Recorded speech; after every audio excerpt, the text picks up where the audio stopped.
నమస్కారం ETV news కి స్వాగతం ముందుగా ముఖ్యాంశాలు ఏపీలో ఇష్టారాజ్యంగా వైఎస్ఆర్ విగ్రహాల ఏర్పాటు సుప్రీంకోర్టు ఆదేశాలు నిబంధనలు బేఖాతరు అనుమతులు లేకపోయినా నోరెత్తని అధికారులు అంగన్వాడీల సమ్మె భగ్నానికి ఏపీ సర్కారు యత్నం కేంద్రాల తాళాలు పగలగొట్టిన అధికారులు తీవ్ర నిరసన వ్యక్తం చేసిన కార్యకర్తలు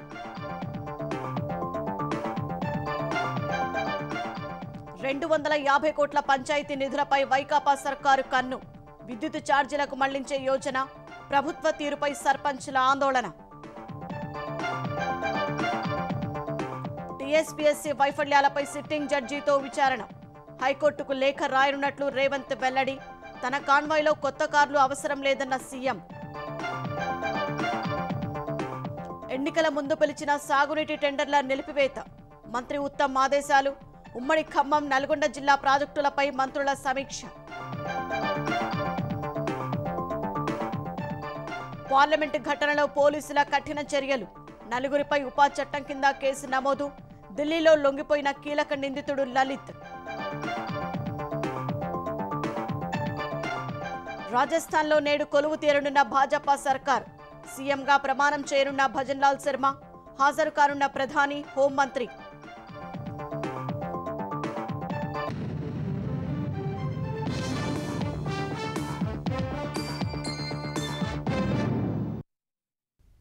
అస్మదీయుల అయితే నిబంధనలు నిశ్శబ్దం పాటించాలంతే అనుమతుల అసలు అక్కర్లేదు న్యాయస్థానాల తీర్పులు తెల్లబోవాల్సిందే ప్రజా ప్రయోజనాలు పక్కకు వెళ్లిపోతాయి ఈ పరిస్థితి మాజీ సీఎం వైఎస్ రాజశేఖర రెడ్డి విగ్రహాల ఏర్పాటులో మరోసారి కళ్లక్కడుతోంది వైఎస్ఆర్ విగ్రహాల ఏర్పాటులో వైకాపా నేతలు ఇష్టారాజ్యంగా వ్యవహరిస్తున్నా అధికారులు కిమ్మరడం లేదు ఈటీవీ ఈనాడు 234 విగ్రహాలను పరిశీలించగా వాటిలో 115 విగ్రహాలకు అసలు అనుమతులే లేవంటేనే విగ్రహాల ఏర్పాటు రాజకీయం ఎంత యథేచ్ఛగా సాగుతుందో అర్థం చేసుకోవచ్చు.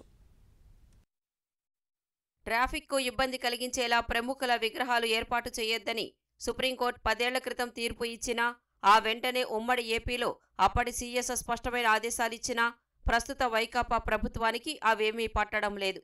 అనుమతులు తీసుకోకుండా నిబంధనలు పాటించకుండా సుప్రీం తీర్పునకు విరుద్ధంగా వీధి వీధిన వైఎస్ విగ్రహాలను సీఎం జగన్ మొదలు మంత్రులు ఎమ్మెల్యేలు ఏర్పాటు చేసేస్తున్నారు. అధికారులు కనీసం నోటీసులిచ్చే ప్రయత్నమూ చేయడం లేదు.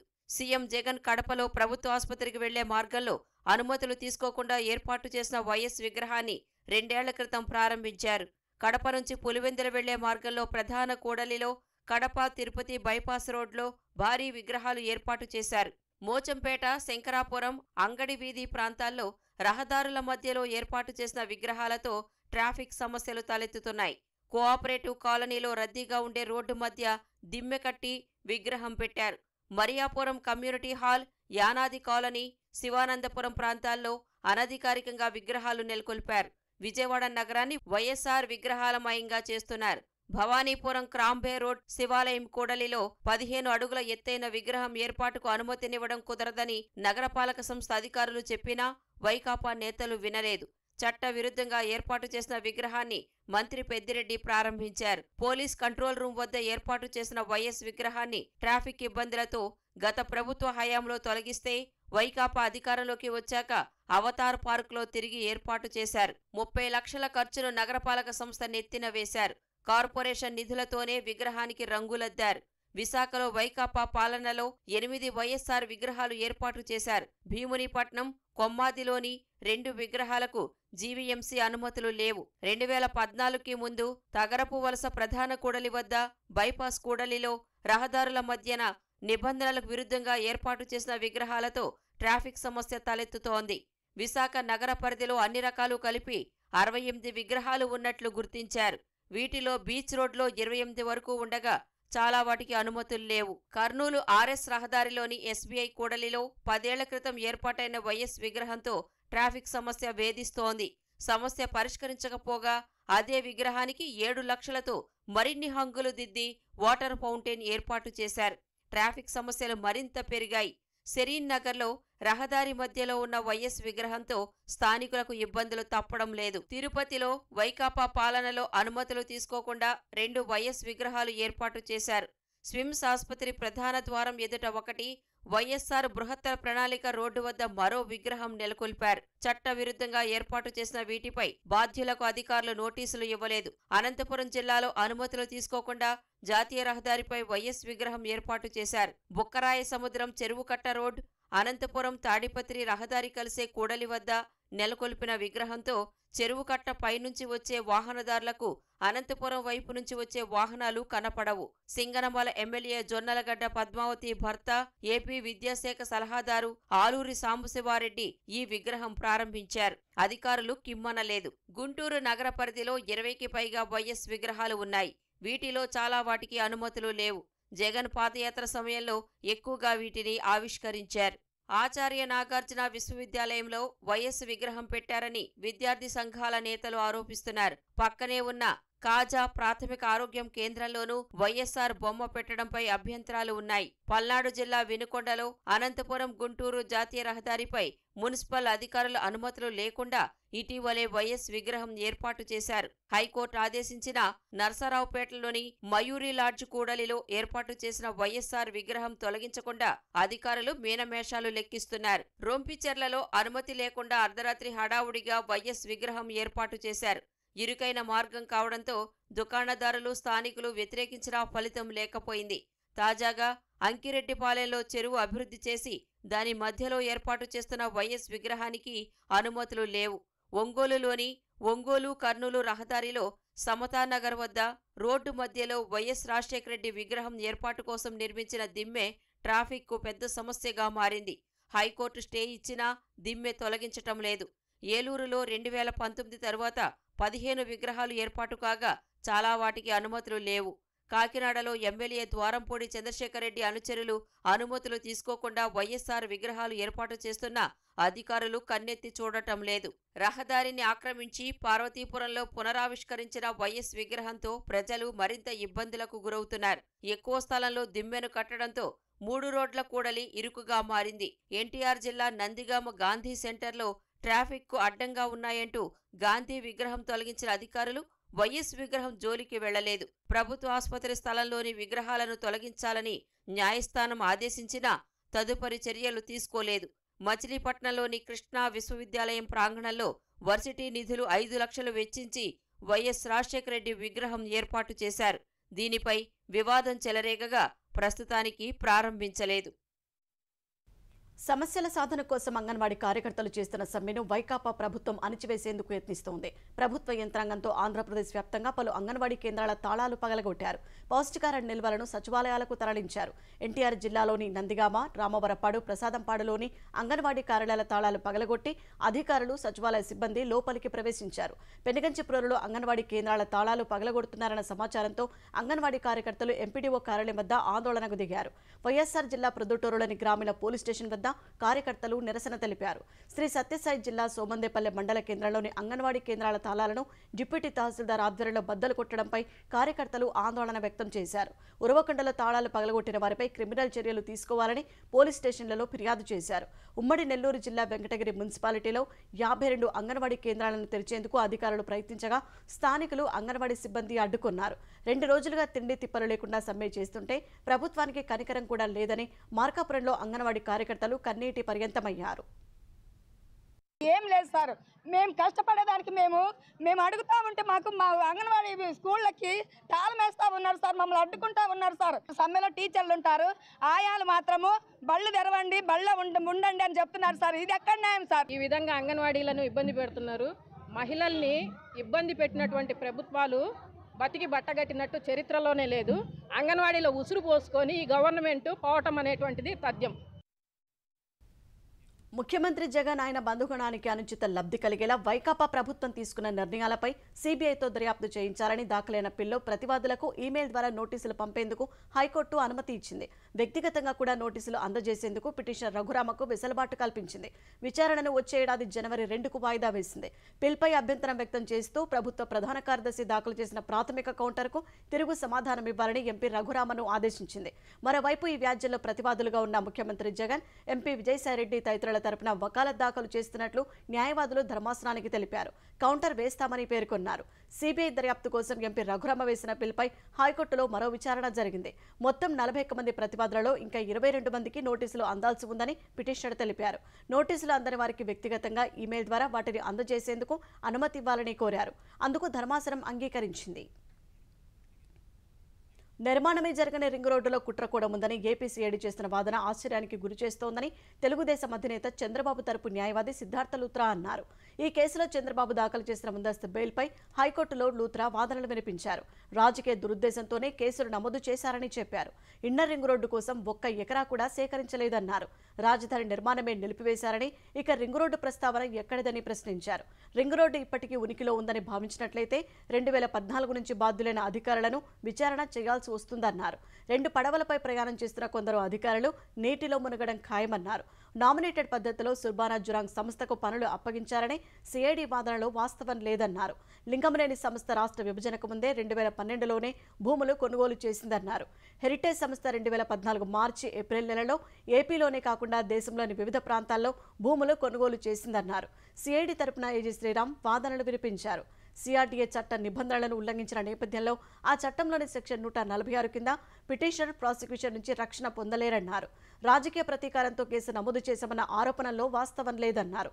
నేర తీవ్రతను దృష్టిలో పెట్టుకుని పిటిషన్ను కొట్టేయాలని కోరారు.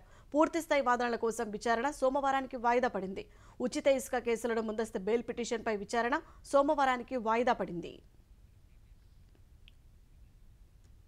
టీఎస్పీఎస్సీ పోటీ పరీక్షల నిర్వహణ లీకేజీలపై హైకోర్టు సిట్టింగ్ న్యాయమూర్తితో విచారణ చేయించనున్నట్లు ముఖ్యమంత్రి రేవంత్ రెడ్డి ప్రకటించారు. పబ్లిక్ సర్వీస్ కమిషన్ ద్వారా పరీక్షలు నిర్వహించాలంటే పూర్తి స్థాయిలో కమిషన్ అవసరమని సీఎం అభిప్రాయపడ్డారు. అధికారుల పోస్టింగ్లో ప్రతిభకే ప్రాధాన్యం ఇస్తామన్నారు. ఉన్న వనరులే పూర్తి స్థాయిలో ఉపయోగించుకుంటామన్న రేవంత్ ముఖ్యమంత్రి కాన్వాయ్కు కొత్త వాహనాల అవసరం లేదన్నారు.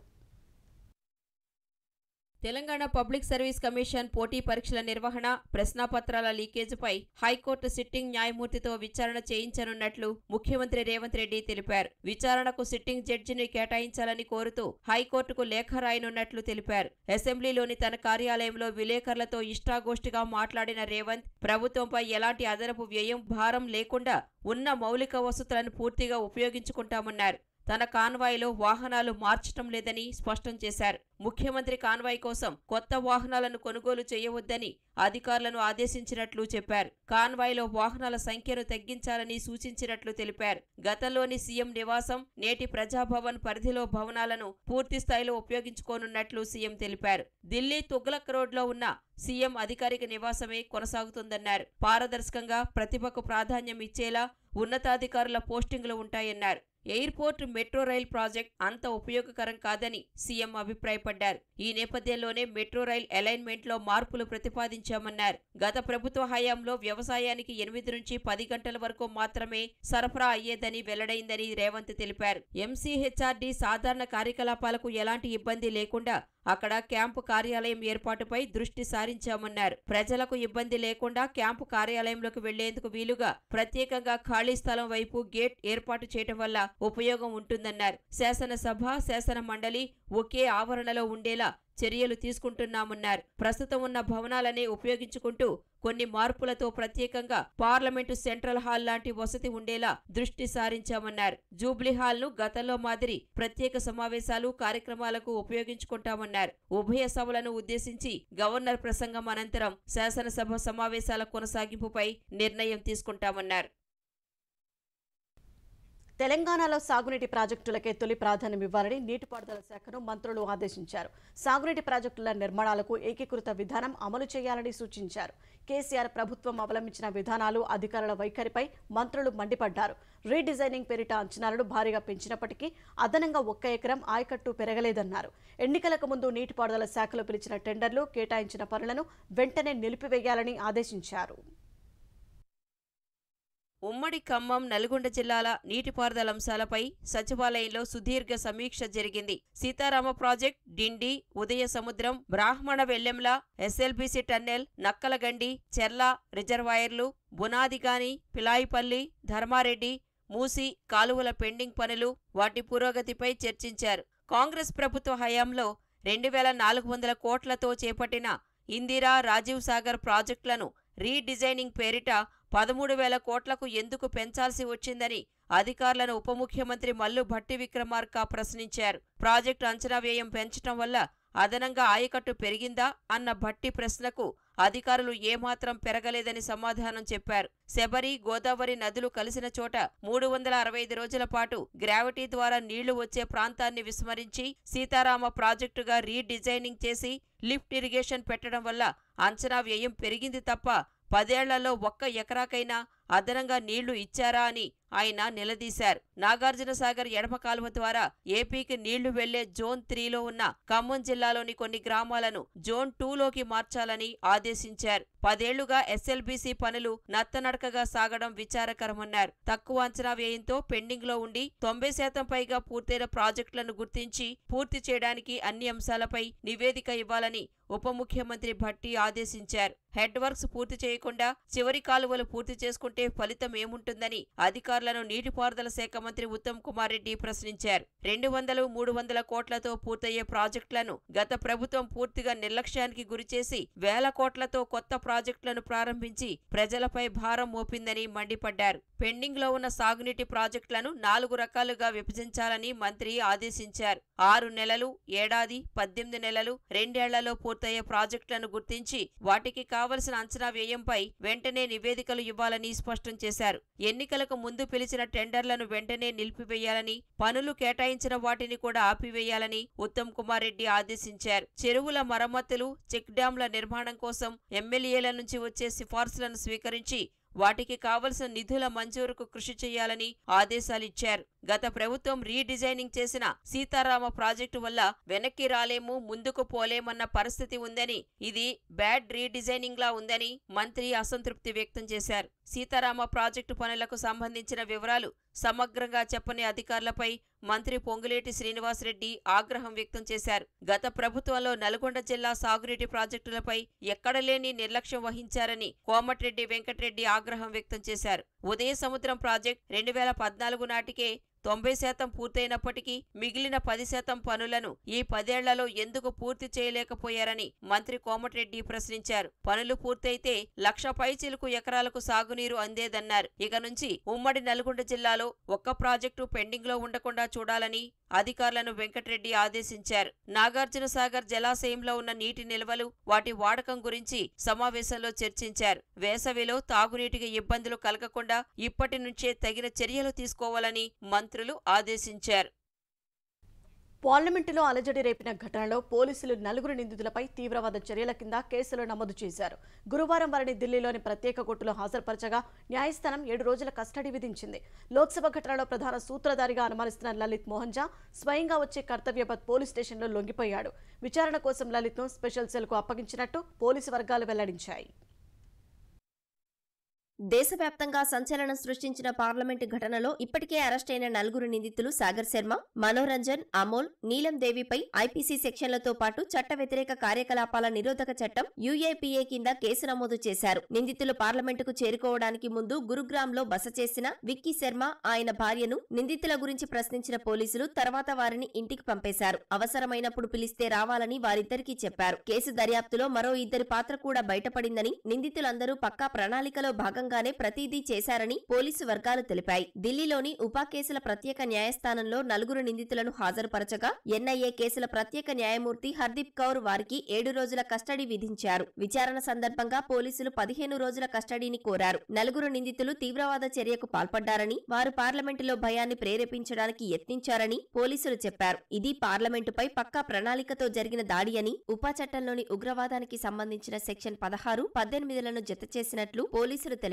నిందితులు లక్నవూలో తయారు చేసిన ప్రత్యేక బూట్లు వాడినట్లు తెలుస్తున్నందున వాటిపై విచారణ కోసం వారిని ముంబై, మైసూర్, లక్నవూ తీసుకెళ్లాలని పోలీసులు కోర్టుకు చెప్పారు. ఘటన వెనుక అసలు ఉద్దేశం తెలుసుకోవడంతో పాటు మరికొందరి ప్రమేయం ఉందో లేదో కనిపెట్టేందుకు పోలీసు కస్టడీ అవసరమని పేర్కొన్నారు. పోలీసుల దర్యాప్తులో పార్లమెంటు ఘటన వెనుక 2 సంస్థల పేర్లు కూడా బయటపడ్డాయని తెలుస్తోంది. ఘటనలో వాటి పాత్రలను పరిశీలిస్తున్నామని పోలీసులు వివరించారు. నిందితులందరూ విచారణ బృందానికి ఒకే సమాధానాలు చెబుతున్నారని, వారంతా ఫేస్బుక్ ఫేస్బుక్ లో భగత్ సింగ్ ఫ్యాన్ పేజీలో చేరారని పోలీసు వర్గాలు తెలిపాయి. పోలీసులకు చిక్కినప్పుడు విచారణలో ఏం సమాధానం చెప్పాలో ముందే నిందితులు సమాధానాలు సిద్ధం చేసుకున్నట్లు తెలుస్తోందని పోలీసు వర్గాలు చెప్పాయి. ఈ కేసులో ప్రధాన సూత్రధారిగా అనుమానిస్తున్న లలిత్ మోహన్ ఝా స్వయంగా వచ్చి ఢిల్లీలోని కర్తవ్యపథ్ పోలీస్ స్టేషన్ లో లొంగిపోయాడు. అతడిని అరెస్టు చేసిన పోలీసులు విచారణ కోసం స్పెషల్ సెల్ కు అప్పగించినట్టు వెల్లడించారు. పార్లమెంటు ఘటనలో భద్రతా వైఫల్యం ఉండటంతో 8 మంది ఢిల్లీ పోలీసు సిబ్బందిని సస్పెండ్ చేశారు.